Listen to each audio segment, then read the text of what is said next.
Уже 20 ноябрда уже бул жолду даяр болуп калыш керек. 20 ноябрда уже заселение болот да бул жакача. Ошого чейин мына жолду расширение кылып даярдап коюш керек. Жарайт. Ошону неме Замир Паевич көзөмөлгө алыңыз, макулбу?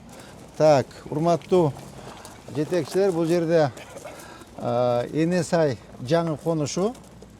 Жанагы сностон жабыркаган биздин жарандарыбызды полностью ушу жака көчүрүп алып келебиз.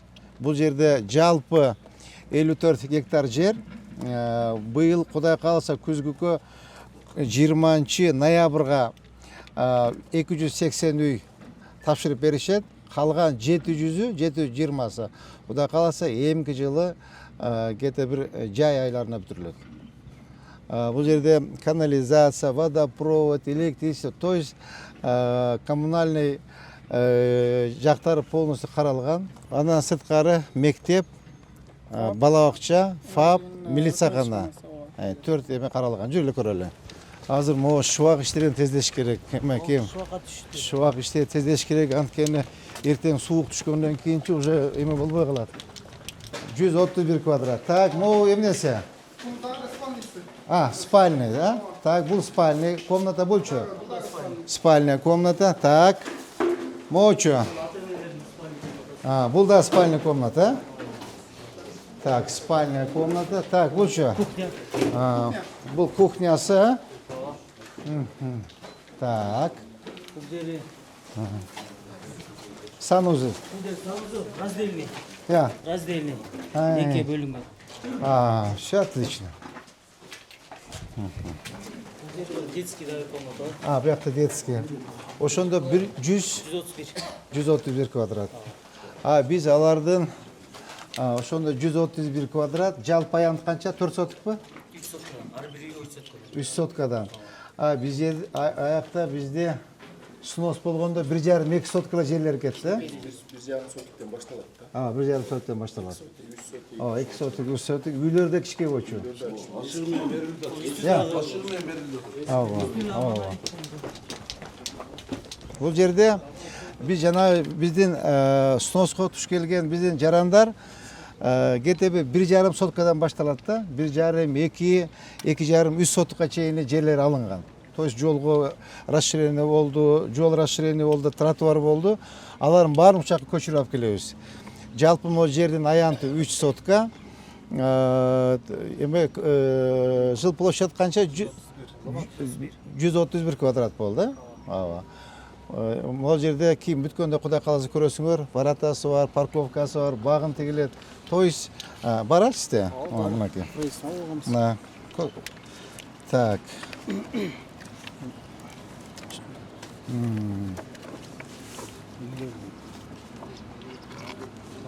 Так, 53-4, да? Жалпы. Жалпы 131. Так, курулушун жалпы аянты 93, почти 94 метр квадрат. 131-24, полезный площадь 105. Мынакей, мондай болот. Урматтуу журналисттердин тартып кылам мынакей. Могу мектеп, э? Бул бала бакча. Бала бакча. Мектеп, административный здание, милициякана ошонун ичинде болот. Мо парк, э? Ортосу парк болот. Жашоо зона. Мочу. Бул мектептин бар немеси, полиси, футбольный полис. Ачыңыз. Мындай болот. Ортосуна жолдору менен, благоустройствосу менен.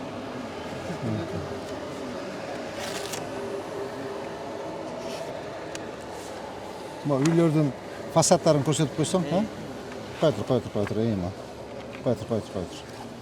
Мынакей, э? Ооба. Мондай болот. Могу ички көчө, э? Ички көчөлөр, ооба. Бактары тигилет. Ички көчө, бактары, благоустройство, озеленение баары бар, камтылган, освещениеси да бар. Мынакей, көрдүңөрбү? Как План экен да бар. эмеде Швейцарияда ушундай үйлөр бар. Пилач. Я. Айылда Швейцарияда европейский Ооба, бар го. ооба. Кичинекей Швейцария болот да, заман бар. Мынакей. Планировкасы. Азыркы кирип көргөн жана 3 спальный комнатасы, кухнясы. Могу жерде фойе экен, да? Гостевой болсо деле болот экен. Гостиная экен бул вообще өзү. Санузел разделенный, анан дайыр спальня бар. Вообще шикарно oldu. Вообще шикарно. Мынаки, Bütün тышкы көрүнүш фасад. фасад. Маңдай көрүнүш. Мына маңдай көрүнүш.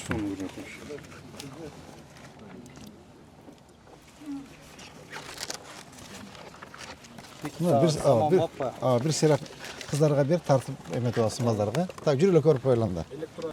Мо bir слой алынат да молар. Алынат. Мынаны курулуш десе болот. Енесай жаңы конушуда. Неха?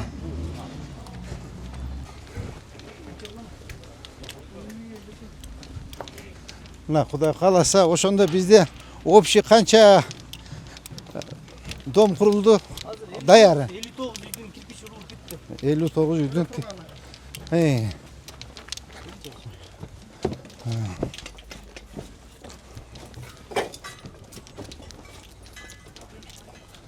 Ниха. Мынака көрдүңөр балдар ишти жумушту. Мына эрте менен баштайт да булар, а? Эрте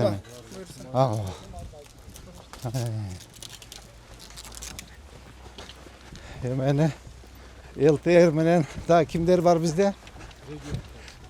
ЛТР менен регион биз менен бир ай жүрсөңөр спортсмен болуп каласыңар. 2,5 айыбыз бар да. Саныкбаш. Ооба. Жок, азырчы если эми болуп калса жасай беребиз. Конечно, азыр главный чатырын жаап, эшик-терезелерин коюп эмете беребиз. Токтотмой жок.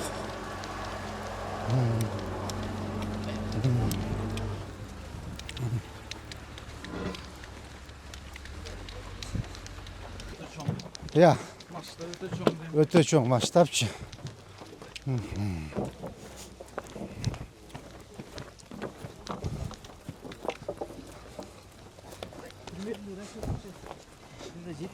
$80 миллион кирип Ай. Кудай кааласа. Так, азыр бул жака кеттик боң жака. Тактан да биздики, Я. Мындан да ары. Мо бактарга тийбеш керек. Эгер тоскоол болбосо тийбеш керек деген да. Личный раз бул бакты тийгип, кайтып өстүрүп тиемеде карап кетебиз да. Саныкбаш. Ар жак карап.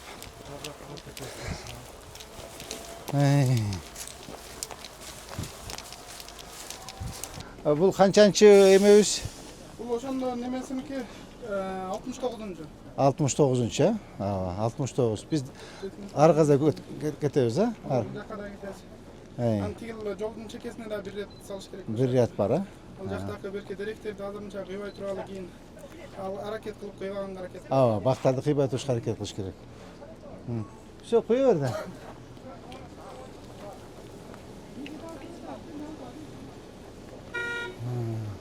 Так, Бактияр, азыр мо 280 үйдү күзгө тапшырабыз. Так? Аракет кылып атабыз. Азыр күнүнө 6-дан кылып атабыз, эми жакынкы күндөрдө 8-ге да жумуштар келе атат. Ошондо бизде азыр 280 үйүбүз, батир. Канча гектар жерге батчудай? 3-төн 1-ине атабы? 3-төн 1-ине атат. 300 болуп калган ошондо бизде 1000. Чуть-чуть жетпей калат экен, а? Школ, садик, соцсовет, Туура, 3-төн 1-ге. 3-төн 1-ге. Кудай кааласа 15 гектар жерди быйыл освоениясын бүтүрөбүз. Ошондой. Урматтуу жетекчилер, мына көрдүңөр да, урматтуу журналисттер. Жанагы Енесай жаңы конушу деген ушул жер. Ушул жерге 1000 үй курулат. 1000. Жана көрүп кеттик го. Мектеп, бала бакча, парк, ФАП, административный здание, то есть бардыгы, милицияхана баары курулат. Азыр дагы мына саат канча болуп калды азыр? Эртең менен мына жумушту саат 8 болду. Мына балдар полностью мына эртең менен баштап İşte başlaştık. Jüle teten görüp bana ketebiz. Azamat Kanebek. Fundament boyunca düşündürme verip koysanız. Fundament bizdiki bu случайда 3 этаптан турат. Биринчи подбетонка, экинчи деме монолитный ленточный фундамент, анын үстүнө анан мунун үстүнө бар ленточный фундамент бар. Ичи арматура менен ичинин баары темир менен токулган. Анын үстүнө да мындай атайын чагылгандан сактоочу. Көрсөт. Ар бир жеринде токуп бекитип кетишкен. Ya. Ар бир бурчка бекитип кеткен бар. Чагылгандан сакталган. Kaç yerine koydu atını? Бурчтарга койду. Ар бир бурчтарга койду. Хорошо. Bizdekiler yem turuşa şaşpay. Ya. Bizde 9'da kilet. 1 saat giyinir.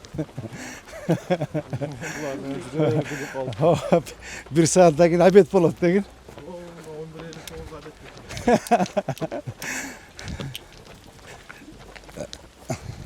O çakaların gördün mü? Bunlar niye bu içindeki çakaları ça?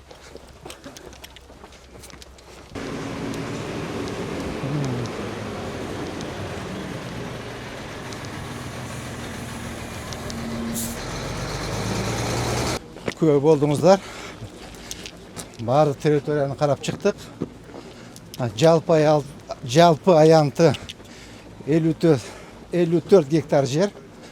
Bu da şol şehrin içindeki Alişer Navayi, Cobas, Abdülkadirova, Cumabayeva, Toy şehrin içindeki janağı жолдорду kengeyttik ko, расширение kıldık.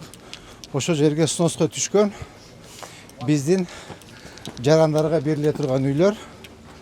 Ар бир батирдин аянта 3 сотка. Азыр өзүңөр көрдүңөр, чегерек четинде багы, варатасы, дарбазалары менен болот. Центральный канализация, водопровод.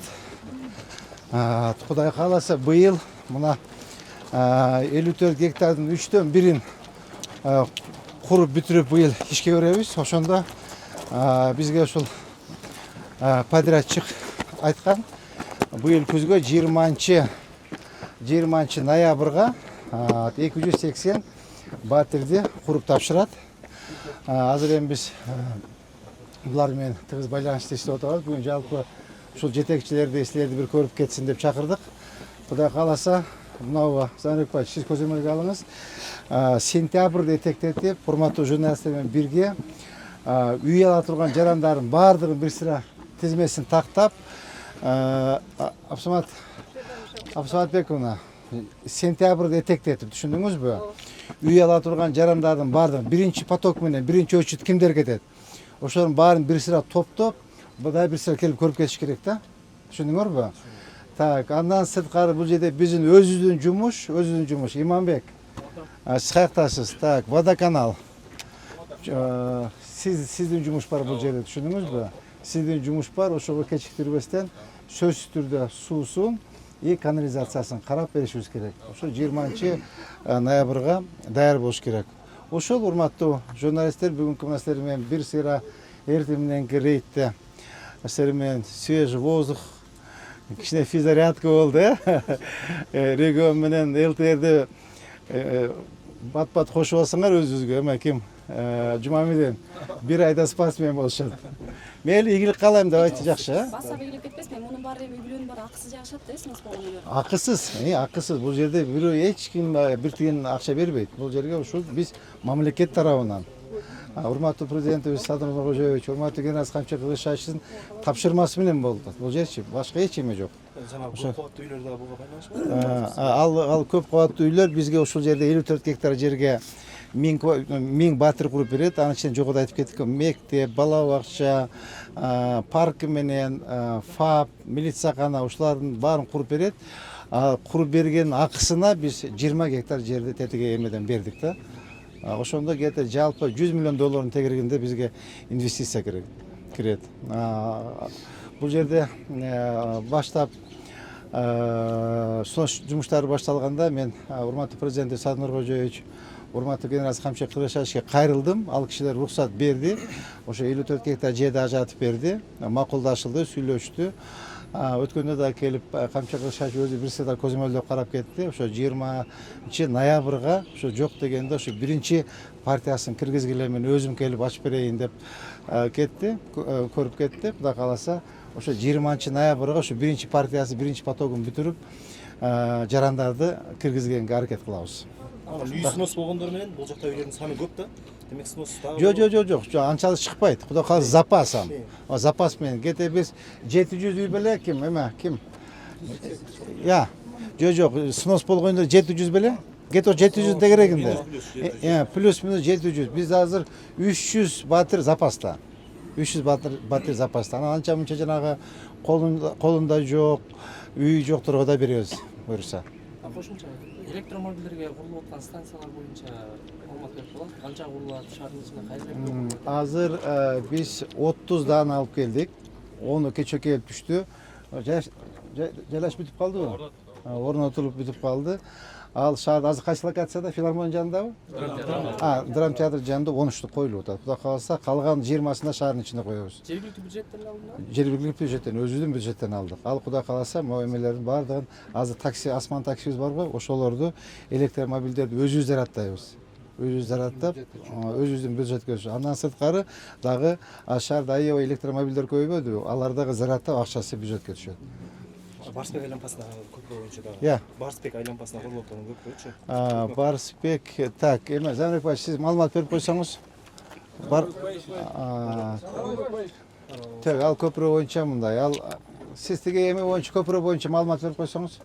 Барспектеги узунлугу канча, турасы канча? 400 метрге жакын болот. Жана өзүнүн мостун өзү бир 180 метрдей болот.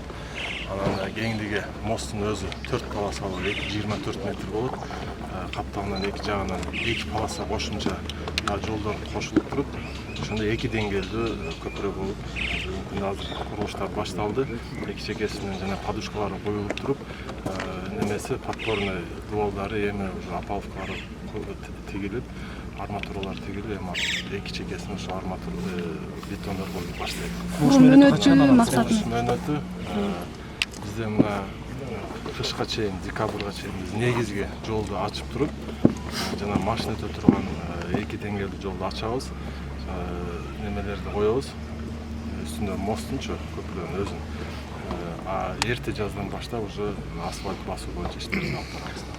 Эма, Акыл Арпаевич, сиз да маалымат берип койсоңуз, бул киши дагы ошол УКСтын жетекчиси, проект ушул УКС даярдап атат. Сиз дагы жалпы толуктап маалымат берип койсоңуз кандай? Кайсы убакка бүтөт, эмеси кандай, бир маалымат берип коюңуз. Бүгүнкү күндө Барспек айланпасы боюнча айта кетсек, долбоор, сметалык долбоорлор даярдалып жатат. Параллелдүү ошол менен катар астыңкы жумуштардын даярдоо боюнча жол токтоп калбаш үчүн эки тарапта, 4 тараптан жол бар ал жерде. Ошо жолдорду ачуу жумуштары жүрүп атат. Жалпы долбоордун бүтүшү быйыл основной жумуштарны, негизги жумуштарны, бетон жумуштарын бүтүрсөк, келерки жылдын баштарына толук ишке берилип калат. Бүгүнкү күндө баарыбыз мына жалпы маалыматка бир маалымат берип кетели. Бул жерде мына НСА конушу курулушу башталды. Бүгүнкү күндө мына Кытай Эл Республикасынан келген биздин инвесторубуз ошол боюнча мына бүгүнкү күндө өзүңүздөр көрдүңүздөр, курулуштун канчалык деңгээлде жумуш аткарылып атканын өзүбүз да көрүп болдук. Буюрса мына мөөнөтүнө 280 үйдү биз курганга толук кандуу мына ишенимдүү менен айтып кетебиз. Архитектор бул жерде мына Азамат Каныбекович, мен түнөгүнү бул жерде көзөмөлгө алып, ар бир жумушчу бул жерде өзүнүн ошо тийиштүү жумушун аткарып жатат. Азыр бул жерде сиздерге көрүнгөндө мына жалпы карта боюнча эсептегенде бизде 56 гектар, 54 гектарга курулуш проект долбоору иштелип чыккан. Бирок биз мына 20 ноябрдын башына чейин ушул 280 үйдө 15 гектарга азыр эсептенди, 15 гектарга ушул 280 үйдү батырып, ошонун долбоорун даярдап элдерге таратабыз. Анан кандай курулуштун өзүнүн ушул сапаттуулугу боюнча Азамат Каныбекович дагы, Женишбек Шерманович дагы өзү сиздерге толук кандуу түшүндүрүп берди. Негизги максат ушул элдердин жанагы сносто үйлөрү бузулуп, жада башка биздин шаарыбыз мэриябыз келген элдердин көйгөйлөрүн чечүү максатында ушул жерде бизде НСА конушу курулуп башталды. Анан Азамат Каныбекович азыр жалпы мына эскизный проект застройканы силерге түшүндүрүп берет. Бул жерде мына мектептин курулушу бар, жалпы мына аллея курулат, керектүү шаарга керектүү мына коммуникациясын биз азыр карап атабыз. Канализациясы келет, суусу келет. Азыр мына суу чарба менен да биз ошону эсептеп атабыз. Жолдор башкармалыкка да бүгүн тапшырма берилди. 4 полосалуу жол курулат.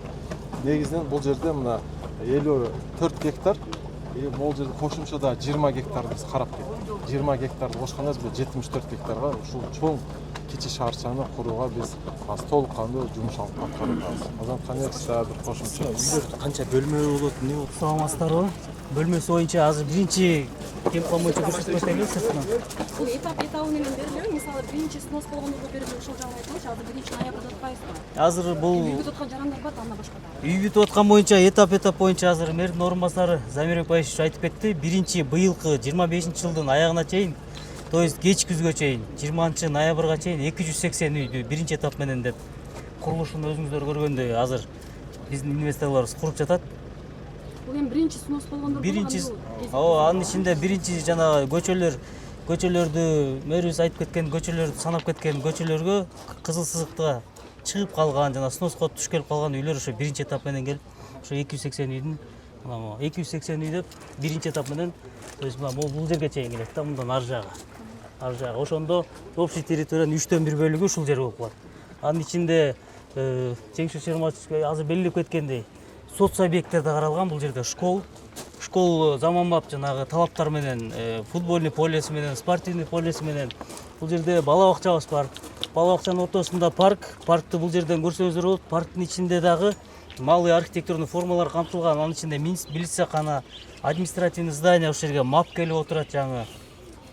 Ремонт иштери, Сапаттары эң жаңы азыркы 21-жылдын жаңы талаптарына жооп берген. Кытайдын дагы өзлөрүнүн баягы немесине эсептеп келгенде ылдыйдан өйдө турган сапаттагы жакшы үйлөр өзүңүздөр көрүп кеткендей үстү чатырына чейин монолиттен, чатырын биз баягы темирден коюп аткандары себеби бул да бир өрткө коопсуздук деп баардык жагын ушу требованиялар карап келген. НСА конушунун жайгашкан жери мынакей. Мынакей жанагы трасса, мынакей фото рестораны, Кермет айылы, то есть мынакей так центрде жайгашкан. Мына ортосунда сквер, мына үйлөрдүн расположениялары, мына көрдүңөрбү мына. Жалпы аялды 53 гектар 40 соток. Мына калган мына үйдүн фасадтары, урматтуу архитекторду айтып кетти, мына моундай болот мына. Көрдүңөрбү мына? Фасадтарын тазып чыгарып койгонбуз. Мына жалпы мына квадрат. Ошондо канча болуп калды? Я. Мынакей 131-24. Рахмат чоң.